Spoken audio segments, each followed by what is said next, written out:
All right, cool. So I'm Edwin. And I'm Jocelyn, and this is The Long Overdue, a show about libraries. And each episode will feature a special guest in a short conversation.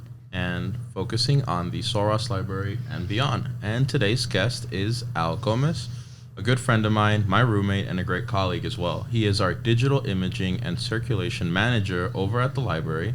He's also an artist with his bachelor's in digital art, right? Yeah, concentration in digital art. Concentration Nice. Digital art. All right, well, welcome, Al. Yeah. Welcome. How you feeling? I'm chilling. Yeah, it's Chilling. cool. He's yeah. chilly. Al is filling in today for a guest that had to postpone, so we're very thankful that Al was able to join us at such a last-minute warning, and it took some convincing, but we're really glad that he's here. It's my first day. It's your first day, man. Nah, don't worry. Al is very well known, maybe not by name, but by his dry erase illustrations that can be found all over the library. Can you tell us about those? I mean, what do you want me to tell you? Well, I'm curious when it first started. It just came across that, we ordered a bunch of whiteboards. Mm-hmm. And obviously we wanted to use them to advertise and, put it out there. And we also had certain study rooms that didn't have a whiteboard anymore. So that was also a reason why we got them. And then, again, we started promoting stuff on them. So we got a lot more, I guess, in a way of showing off what we have in the library and stuff like that. And me having the background of, I guess, I'm an artist. I guess you are an artist 100%. So they just told me, they were like, hey, well, what if you start, doing some stuff on there so we can get more attention, and it's a good way of actually putting your stuff out there in a way. Mm-hmm. And I don't know, just to me now, I guess it's easy, but it had a learning curve, just like everything. Sure. Because the way the expos work and all this, I don't know, but it's fun now. Yeah. But it was something. The focal point to me right now of the dry erase boards is the comic book ad. Mm-hmm. How long did it take you to make that one? It's very detailed. About a week. Wow. How many hours, I think, would you say you put into it? Yeah, I guess maybe 2 hours at least, maybe a day that I work. Okay, I was like, it was more than 2 hours total. 2 hours a day, yeah. So 10 hours, do you think? About, give or take. And it was also, again, trial and error, and then also in regards to we're running out of expos. Right. So. How many did you go through?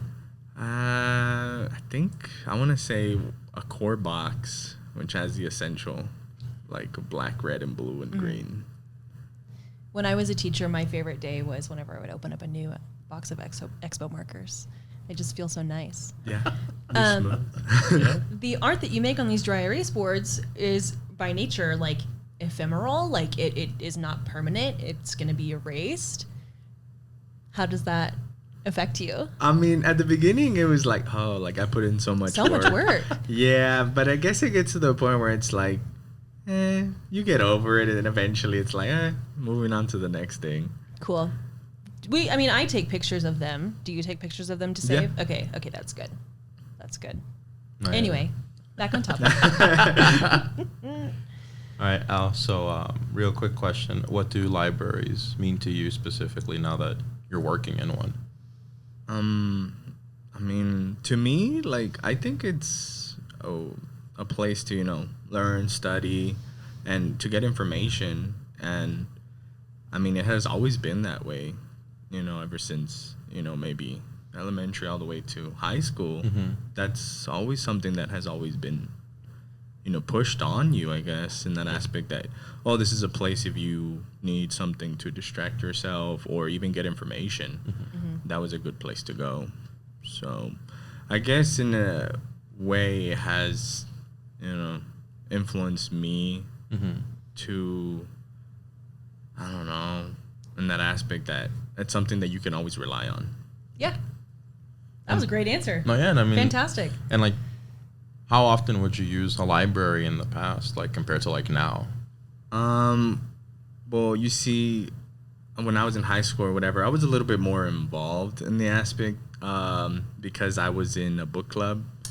That's so cool. And I participated in like actually go and like reading to elementary, you know what I mean, for the kids and everything. I was a little bit more involved, and in a way, I guess the library has been part of my life. Yeah. This whole time, so it was like a comfortable fit to you when you. Yeah, it was a sort of like a, safe haven, I guess you can say.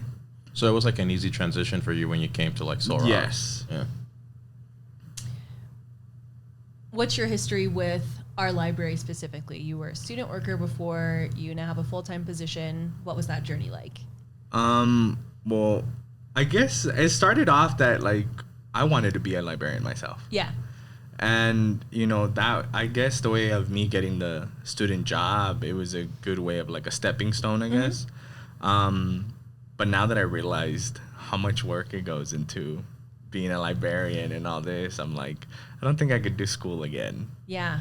But yeah, like at first it was a good way of like getting to learn the inner workings of an actual library, not just, oh, I'm going to go check out a book. Right.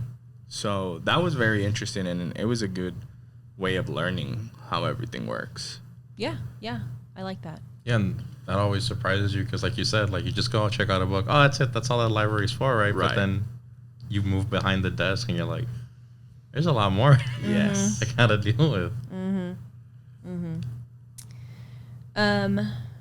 So what does our library mean to you? You described libraries as a safe haven, as a place that was always there for you. Whose phone is going off? I'm kidding. I'm kidding. It's fine. Are you gonna shush the phone? I'm gonna shush. I'm gonna make sure my own phone is on silent. So our library. Yeah. A library is as a safe haven. How does our library fit into that mold that you view all libraries as? Right. So as me, starting working as a student worker, and then, I moved up, one of the biggest things that was very, I guess, influential on me was the staff that, they took me in as like, a family. So it made it more of like, safe haven. It felt like home. It felt like, I was working with like maybe brother, sister, and the staff was very welcoming. So that always helped that transition. Yeah. And it made it smooth. So, it's kind of like a comfort zone. Oh, I like that. And if I'm not mistaken, the position that you have was one that was created for you. Is that right? Sort of, because we started getting into more of like, in workings with the archives of having to like obviously update their stuff and everything. Transitioning the archive to be more digital as well. Exactly. So in a way, it was kind of started the position for me, but it also was something that they always wanted to look into. Yeah. And by me already being part of the library, they were like, oh, that could be a smooth transition. Well, and your emphasis on digital art too, Right. like perfect fit. So I had a little bit of background. That's good. So Very cool. Very cool. And then with the staff being welcoming to you, do you feel like you've been doing that the same with like the new student workers that come in and stuff like that? Like, have you tried to emulate that sense as well for them? yes, because I actually get to spend a lot more time than you guys do with them. So, it's like, I guess, in that aspect of like building a bond that like, hey, we're here for you if you ever need anything, and give them that sense that obviously also, they're coming here to study and all this, and they're away from mom or dad. We can actually be there for them in an aspect of like, hey, if you ever need food or whatever, like, you know what I mean?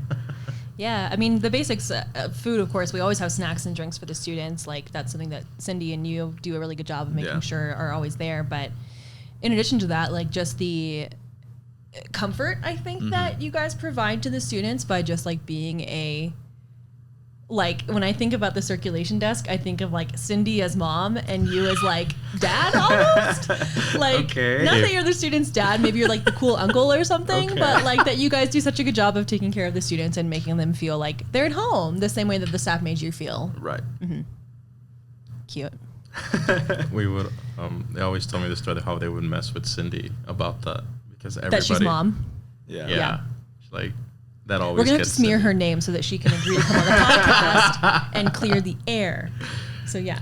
No, and well, I mean, I can definitely vouch for what like Al said, because when I first started working there, I think it was like the first week after, he immediately shows up to my dorm room, and I had barely started meeting people, and he just knocks on my door, and I'm like, oh, hey, what's up, man? Did I forget something at work or something? And he's like, you want to go to Stripes and get some chips? Oh, And I was like, that's so wholesome. I- And now y'all are roomies and BFFs, roomies and besties. I love it.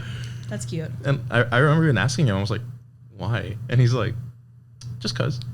Oh, okay. I was like, are we driving? I was like, no, we're walking. Oh, okay. That was it. That's a nice walk.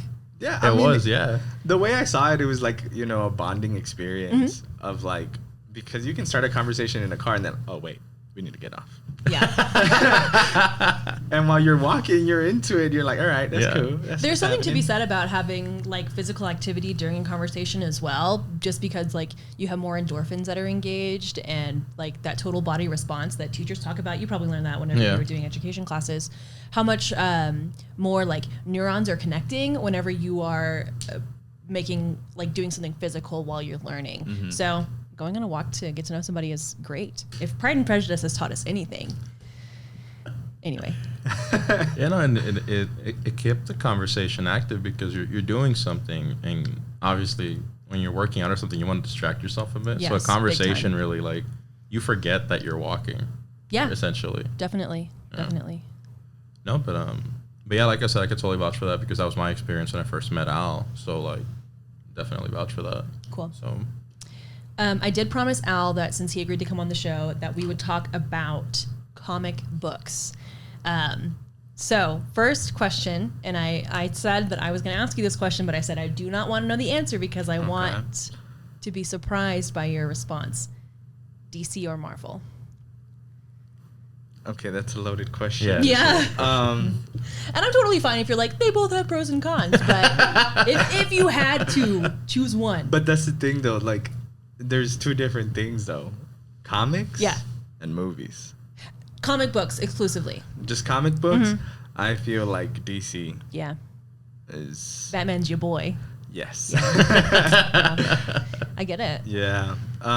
Reason being is because I feel that, you know, DC Comics, obviously, they've always portrayed as, like, being the Yeah. darker stories, darker... Detective Comics is what it stands for, yeah? Well, there's two different issues and stuff. Oh. What does DC stand for? Oh, yes, Detective Comics. Okay, I yes. was No, like- but I thought you were referring to an actual, like, that's the way Batman, because it's under Detective Comics. There's an actual issue Oh. called Detective Comics. Okay. Cool. But in referring to that, yes, they're darker or whatever, but it also makes it more real. Yeah, the characters in DC, I will say, are more believable. You very often see, especially Batman, like maybe this like his wealth is not necessarily believable, but like his lack of superpowers make him a believable character. Right. Our director has left the room. you know, I've always found that ironic because Marvel uses like real life locations, and then you got DC using Gotham. Yeah, New York City. Like stuff like that, and Yeah. like, so it's interesting that like DC's the more like realistic one, but they have like fake city names. Right. And it also comes back to whenever I guess they were created. Obviously, DC was 1st. Yeah. And then 5 years later, Marvel came into play. And the way Stan Lee portrayed it was that I wanted to be, you know, real life, you know, that you can actually relate to stuff. Marvel's early stuff was relatable, Yeah. you know, and especially one of the biggest impacts was Fantastic Four Yeah. because it was an actual family. Oh, that's cute. So Okay. it was, you know, interacting with brother, sister, married, you know what I mean, friend or whatever. And that also kind of paved the way as to what it was going to be Marvel. And DC, obviously, it has its ups and downs or whatever. But I guess now they've gained an actual, I guess, understanding in what path they're going or in what direction Yeah. they're going. Yeah, I could see that. And yeah, like, I guess in the comic book, you know, world or whatever, I would prefer DC. I like it. Movies, though, sounds like you prefer Marvel. Yes. Okay. Because So much better, like, funded, right? Like, well, also you gotta take in consideration production companies and Yeah, all this. absolutely. That it's not just their own company as DC. yeah, they're Warner Brothers, yeah. Exactly. And Warner Brothers tanking. But Disney, owning Marvel, they have all the money and all the resources in the whole world. So they can make incredible movies Yeah. because they have great people that they can afford Right. to include. Anyway, sorry for stealing your answer. No. Yeah, no, it completely makes sense. And also, it's Warner Brothers having to like, oh, well, you know what? Like, that's not gonna work, or no, take this off. So like the movie could be great, but then Warner Brothers comes into play, and it just completely sometimes ruins the whole movie. I can see that. So yeah, I mean, but then again, if they're the ones paying for it being produced and stuff, you can't really argue. Sure. That's true. Can't really argue Yeah. with your funders. And so, like, we've both seen DC shows and Marvel shows, like the live action ones and the animated ones. Who do you think has the upper hand on either of them? Well, now Marvel, I feel like is also running the show in this one.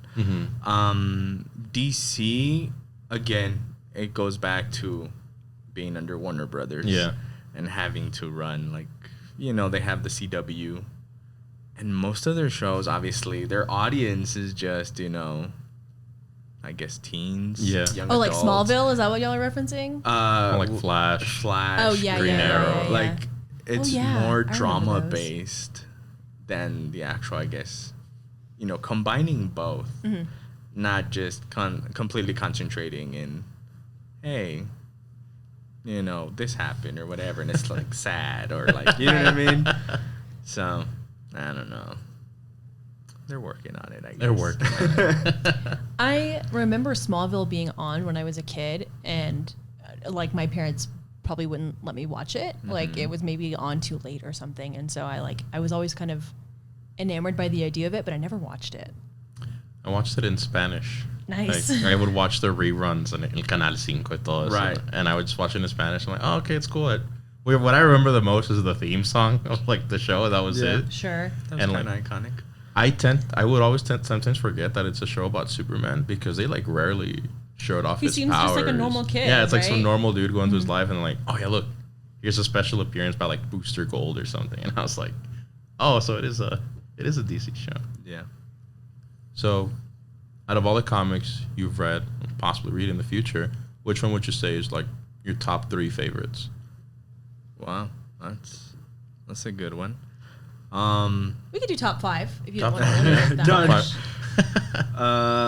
Well, one that I usually, whenever people ask me, like, oh, hey, where can I start or where should I begin?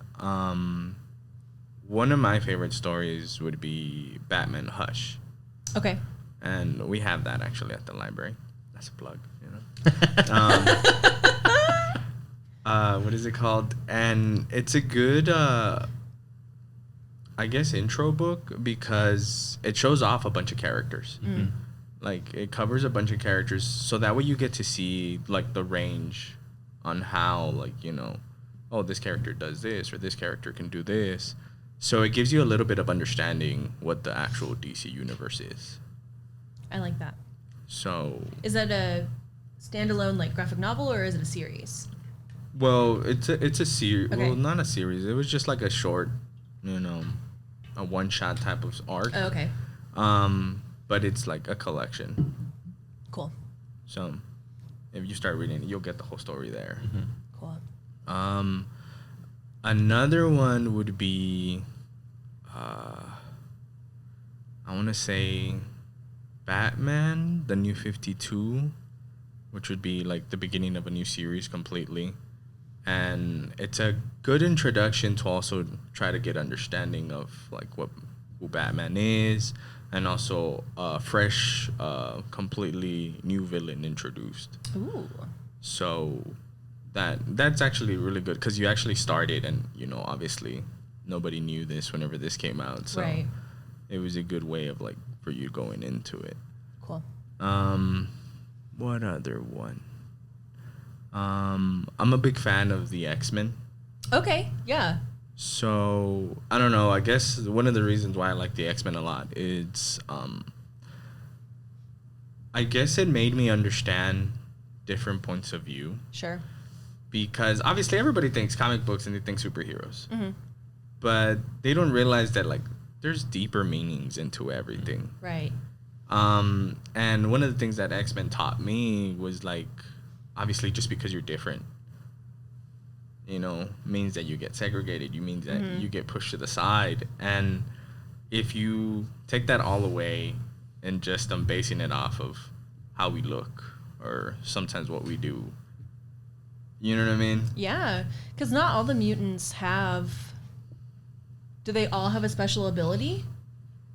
I mean, Like some are greater than others, and yeah, like sometimes it could just be an appearance. It doesn't Right. even have to be a power or anything. Yeah, It's just, I guess that's what I'm asking is like, do all the mutants benefit from their mutation? no. Yeah, exactly. Yeah, no. So, like, again, it's like the way I saw it was like, oh, okay, that made me help learn, I guess, in that aspect that not everything's peachy. Yeah, I like that. So, I like that. I like the X-Men too. I mean, I know the answer for this one. But who's your favorite X-Men? it's a tough one. What do you mean, movie, character? What? Character specifically.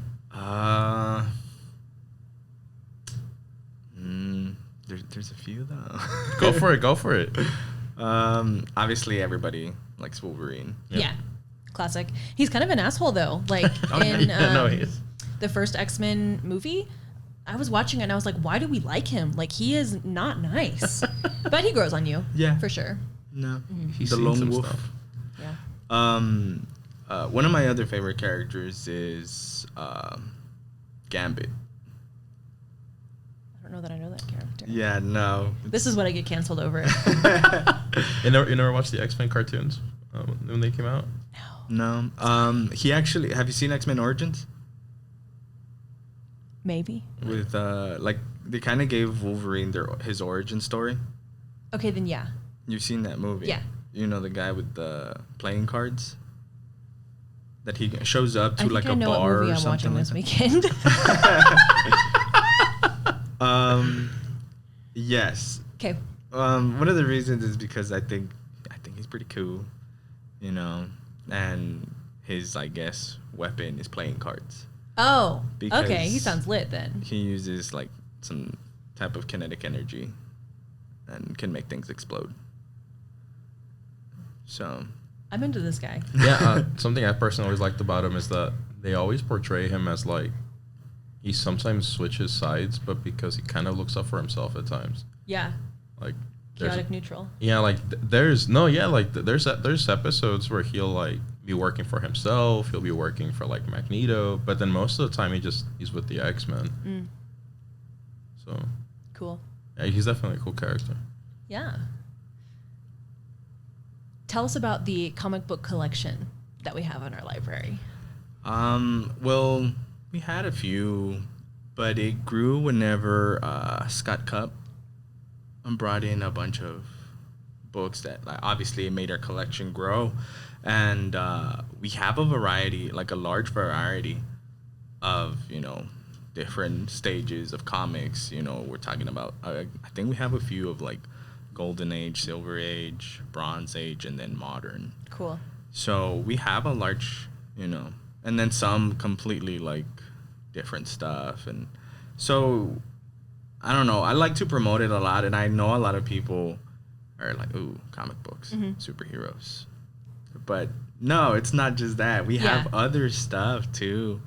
One of the books that I actually read that we had, and I also had to do it for an assignment, was My Friend Dahmer.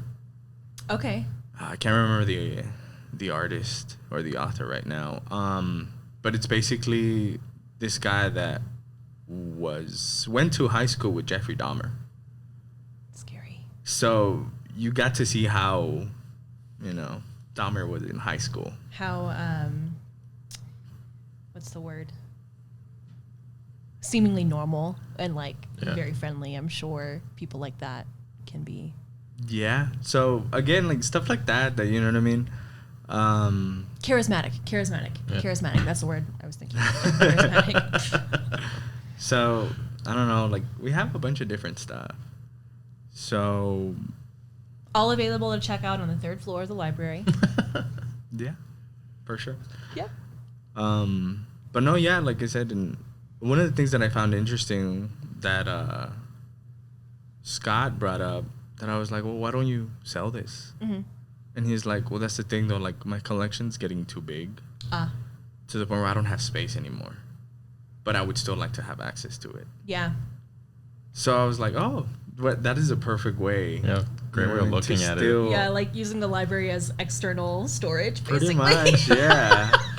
And I mean, love we that. benefit from Yeah, it because absolutely. we get access to it. So Yeah. I thought that was fun. That's definitely a great way to